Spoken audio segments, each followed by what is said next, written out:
ಇಪಿಎಫ್ಒದವರು UAN ಪೋರ್ಟಲ್ನಲ್ಲಿ ಒಂದು ಹೊಸ ಅಪ್ಡೇಟನ್ನು ಕೊಟ್ಟಿದ್ದಾರೆ.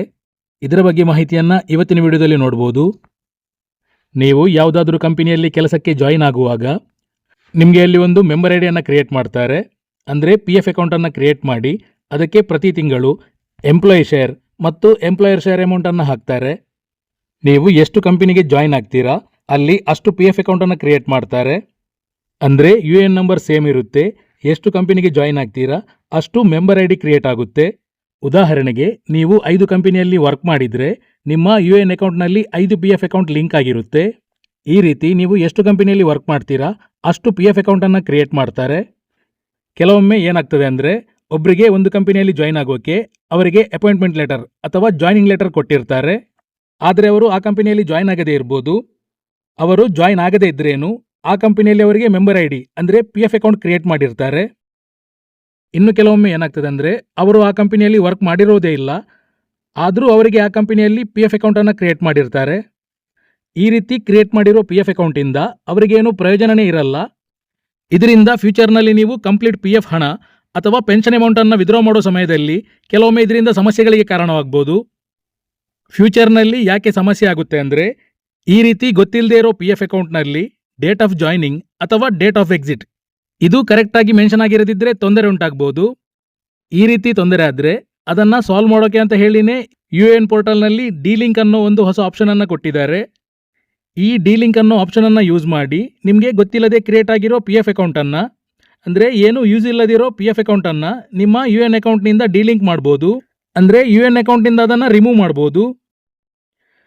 ನೀವು ಡಿ-ಲಿಂಕ್ ಮಾಡಿದ ನಂತರ ನಿಮ್ಮ UN ಅಕೌಂಟ್ನಲ್ಲಿ ಆ PF ಅಕೌಂಟ್ ನಂಬರ್ ರಿಮೂವ್ ಆಗಿರುತ್ತೆ. ಇದು ಯಾರಿಗೆಲ್ಲ ಯೂಸ್ ಆಗುತ್ತೆ ಅಂದರೆ ಒಬ್ಬರು ಕಂಪನಿಯಲ್ಲಿ ವರ್ಕ್ ಮಾಡದೇನೆ ಅವರಿಗೆ ಅಲ್ಲಿ PF ಅಕೌಂಟ್ ಕ್ರಿಯೇಟ್ ಆಗಿದ್ದರೆ ಆವಾಗ ಅವರಿಗೆ ಏನು ಯೂಸ್ ಇಲ್ಲದೇ ಇರೋ PF ಅಕೌಂಟನ್ನು ಅವರ UNನಿಂದ ರಿಮೂವ್ ಮಾಡೋಕ್ಕೆ ಈ ಆಪ್ಷನ್ ಯೂಸ್ ಆಗುತ್ತೆ. ಸಪೋಸ್ ಎಂಪ್ಲಾಯರ್ನವರು ಆ ವ್ಯಕ್ತಿಯ ಮೆಂಬರ್ ಐಡಿಗೆ ECR ಫೈಲ್ ಮಾಡಿದರೆ ಅವರಿಗೆ ಆಗ ಡಿ-ಲಿಂಕ್ ಮಾಡೋಕ್ಕೆ ಆಗಲ್ಲ. ಡಿ-ಲಿಂಕಿಗೆ ಟ್ರೈ ಮಾಡುವಾಗ ಅವರಿಗೆ ಎರರ್ ಮೆಸೇಜ್ ಬರುತ್ತೆ. ECR ಅಂದರೆ ಎಲೆಕ್ಟ್ರಾನಿಕ್ ಚಲನ್ ಕಮ್ ರಿಟರ್ನ್. ಇದು ಪ್ರತಿ ತಿಂಗಳು ಎಂಪ್ಲಾಯರ್ನವರು ಎಂಪ್ಲಾಯಿಯ EPF ಮತ್ತು EPS ಕಾಂಟ್ರಿಬ್ಯೂಷನನ್ನು ಆನ್ಲೈನ್ ಮೂಲಕ ಹಾಕ್ತಾರೆ. ಈ ECR ಫೈಲ್ ಮಾಡುವಾಗ ಈ ಮೆಂಬರ್ ಐಡಿಯನ್ನು ಸೇರಿಸಿ ಫೈಲ್ ಮಾಡಿದರೆ ಆವಾಗ ಕೂಡ ಅವರಿಂದ ಡಿ-ಲಿಂಕ್ ಮಾಡೋದಕ್ಕೆ ಆಗಲ್ಲ. ಇವಾಗ UN ಪೋರ್ಟಲ್ನಲ್ಲಿ ಮೆಂಬರ್ ಐಡಿಯನ್ನು ಯಾವ ರೀತಿ ಡಿ-ಲಿಂಕ್ ಮಾಡ್ಬೋದು ಅದನ್ನು ಇಲ್ಲಿ ನೋಡ್ಬೋದು. ನೀವು UN ಅಕೌಂಟನ್ನು ಲಾಗಿನ್ ಆಗಬೇಕು. ಲಾಗಿನ್ ಆದಮೇಲೆ ಇಲ್ಲಿ ವ್ಯೂ ಆಪ್ಷನ್ನಲ್ಲಿ ಸೆಲೆಕ್ಟ್ ಮಾಡಬೇಕು. ನಂತರ ಇಲ್ಲಿ ಸರ್ವಿಸ್ ಹಿಸ್ಟ್ರಿನ ಕ್ಲಿಕ್ ಮಾಡಬೇಕು. ಅದನ್ನು ಕ್ಲಿಕ್ ಮಾಡುವಾಗ ನಿಮಗೆ ಮೆಂಬರ್ ಐಡಿಯ ಲಿಸ್ಟ್ ಡಿಸ್ಪ್ಲೇ ಆಗುತ್ತೆ. ಇಲ್ಲಿ ರೈಟ್ ಸೈಡ್ನಲ್ಲಿ ನೋಡಿದರೆ ಆ್ಯಕ್ಷನ್ ಕಾಲಮ್ ಇದೆ. ಆ ಕಾಲಮ್ನಲ್ಲಿ ಡಿ-ಲಿಂಕ್ ಆಪ್ಷನ್ ಇರುತ್ತೆ. ನೀವು ಯಾವ ಮೆಂಬರ್ ಐಡಿಯನ್ನು ಡಿಲೀಟ್ ಮಾಡ್ತೀರಾ ಅಂದರೆ ನಿಮಗೆ ಯಾವ ಮೆಂಬರ್ ಐಡಿಯನ್ನು ಡಿಲೀಟ್ ಮಾಡಲಿಕ್ಕೆ ಇದೆ ಆ ಮೆಂಬರ್ ಐಡಿಯ ನೇರದಲ್ಲಿರೋ ಡಿ-ಲಿಂಕ್ ಆಪ್ಷನನ್ನು ಕ್ಲಿಕ್ ಮಾಡಬೇಕು. ಈ ಲಿಸ್ಟ್ನಲ್ಲಿರೋ ಎಲ್ಲ ಮೆಂಬರ್ ಐಡಿಯಲ್ಲಿ ಡಿ-ಲಿಂಕ್ ಆಪ್ಷನ್ ಕೊಟ್ಟಿಲ್ಲ. ಇಲ್ಲಿ ನೀವು ನೋಡ್ಬೋದು.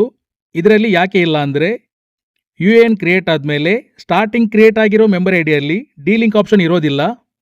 ನೀವು ಅದನ್ನು ಡಿ-ಲಿಂಕ್ ಮಾಡೋಕ್ಕೆ ಆಗಲ್ಲ. ನೆಕ್ಸ್ಟ್ ಇಲ್ಲಿ ನಿಮಗೆ ಯಾವ ಮೆಂಬರ್ ಐಡಿಯನ್ನು ರಿಮೂವ್ ಮಾಡಲಿಕ್ಕಿದೆ ಅದರ ಮುಂದೆ ಇರೋ ಡಿ-ಲಿಂಕ್ ಆಪ್ಷನನ್ನು ಕ್ಲಿಕ್ ಮಾಡಬೇಕು. ನೆಕ್ಸ್ಟ್ ಇಲ್ಲಿ are you sure you want to delink this member ID okay option click ಮಾಡಬೇಕು. ನಂತರ ಇಲ್ಲಿ ರೀಸನ್ ಕೊಡಬೇಕು. ರೀಸನ್ ಆಫ್ ಡಿ-ಲಿಂಕಿಂಗ್ ಇಲ್ಲಿ 2 ರೀಸನ್ ಇದೆ. ಮೊದಲನೇದು I never worked in this establishment and my UN was added without my consent. ಅಂದರೆ ನಾನು ಈ ಕಂಪನಿಯಲ್ಲಿ ವರ್ಕ್ ಮಾಡಿಲ್ಲ ಮತ್ತು ನನ್ನ ಸಹಮತ ಇಲ್ಲದೆ ಇದನ್ನು ಆ್ಯಡ್ ಮಾಡಿದ್ದಾರೆ.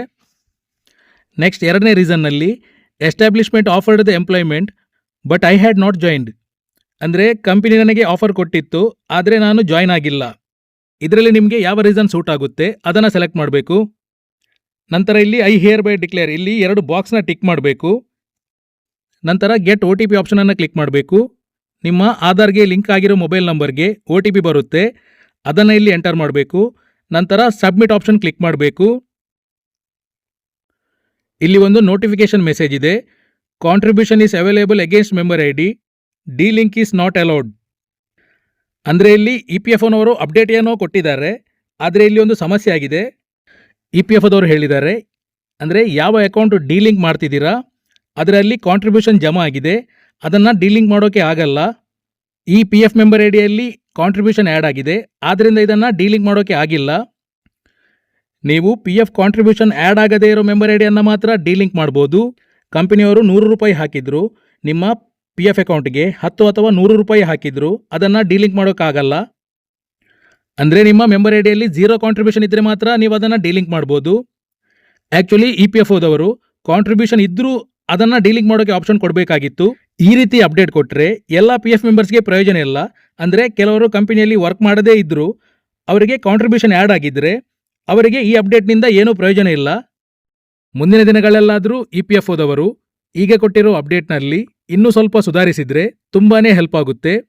ಅಂದರೆ ಎಲ್ಲ PF ಮೆಂಬರ್ಸ್ಗೆ ಉಪಯೋಗವಾಗುತ್ತೆ. ಈ ವಿಡಿಯೋದಲ್ಲಿ ಹೇಳಿರೋ ಮಾಹಿತಿ ಇಷ್ಟ ಆಗಿದ್ದರೆ ವಿಡಿಯೋನ ಲೈಕ್ ಮಾಡಿ.